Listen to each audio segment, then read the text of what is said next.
So you've made one Marvel film now. We know that you're going to be involved in a certain way within an Avengers film. Absolutely. In terms of the scale, is that like going from an indie film to like a blockbuster again? What, from the origin story to the Avengers? Yeah. Oh, I wouldn't go that far, no. I think that we've got quite a blockbuster taste in our mouths from this film. But yeah, the character list gets a little heavier, and you're working with some legends of the screen, let alone iconic characters. So that'll be a lot of fun.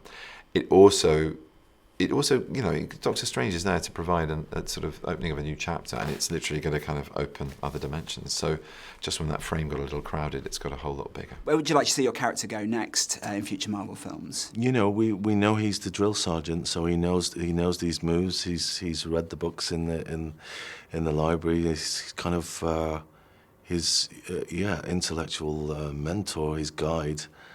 As we move into this multiverse, so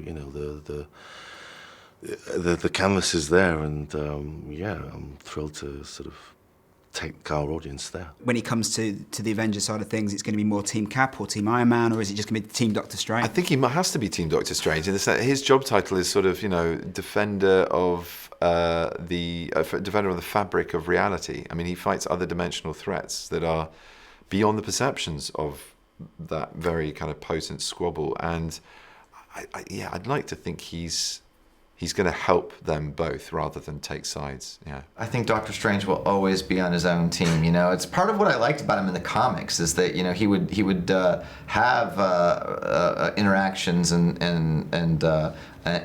episodes and situations where he would deal with the Avengers and different characters, but.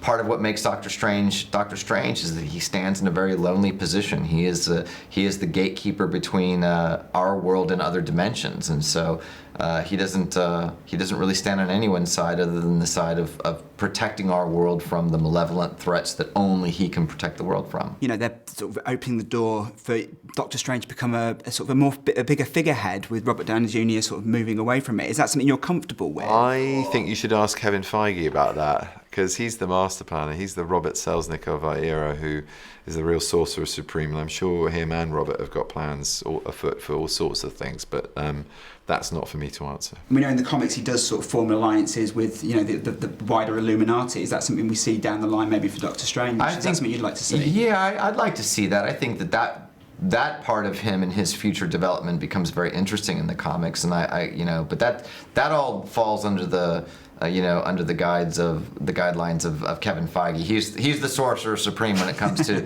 the chessboard of how these movies fit together.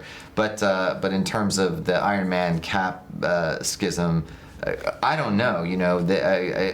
I only made this movie. All I can say is if he does choose sides, I'm Team Cap.